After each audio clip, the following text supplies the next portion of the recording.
Finally আমরা চলে এসেছি কলকাতা স্টেশন। দেখে নাও, এতবার কলকাতা এসেছি, কলকাতা স্টেশন আসেনি, আইসি শিয়ালদা হাওড়া। তো এখান থেকে ওলা ভাড়া করে আমরা চলে যাব আমাদের হোটেল, যেটা হোটেল আছে তোমার হাওড়া স্টেশনের পাশেই। হ্যাঁ, তো কারণ হচ্ছে তারপরে সকালবেলা হাওড়া স্টেশন থেকে আমাদের ট্রেন ছিল। তো দেখে নাও হাওড়া স্টেশনে, হাওড়া ব্রিজের এদিকে এত কুয়াশা, হ্যাঁ, আর এপারে ওপারে দুদিকে লঞ্চ লেগে আছে। তো ফাইনালি চলে এসে এখন আমাদের হোটেলে।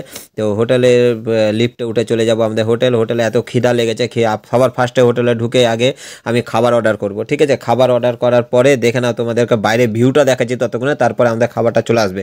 তো দেখে নাও একদম বাইরের ভিউটা, এত সুন্দর বাইরের ভিউটা, মানে কি বলবো, এক্সাইটেড, পুরো এক্সাইটেড। এইখানে পাশে মসজিদ, এদিকে আমাদের এই সে একটা ব্রিজ তৈরি হচ্ছে, হ্যাঁ। আর নিচে এত সুন্দর লাগছে, মানে সকাল সকাল, মানে কি বলবো, ধারণার বাইরে।